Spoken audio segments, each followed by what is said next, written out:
কোশ্চেনে বলেছে অমল 500 টাকা 9 মাসের জন্য ও বিমল কিছু টাকা 6 মাসের জন্য বিনিয়োগ করে ব্যবসা শুরু করে। মোট লাভ 69 টাকা এবং বিমল 46 টাকা লভ্যাংশ হিসেবে পেলে বিমল কত টাকা নিয়ে ব্যবসা শুরু করেছিল? আমি ধরে নিলাম বিমল এক্স টাকা নিয়ে ব্যবসা শুরু করেছিল।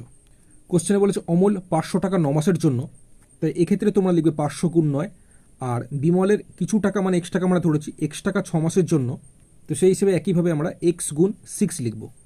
তো এটা হয়ে যাচ্ছে অমল এবং বিমলের মূলধনের অনুপাত, যেটা আমরা এইভাবে বাই করে লিখেছি। আর মনে রাখবে মূলধনের অনুপাত যা হয় লাভের অনুপাত তাই হয়।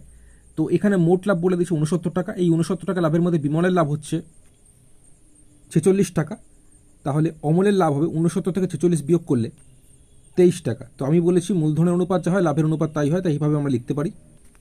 কাটাকুটি করলে 23 দুগুণে 46, এখানে 2 3 6, এখানে 3 3 9, তাহলে x সমান 500 গুণ 3 সমান 1500। অপশন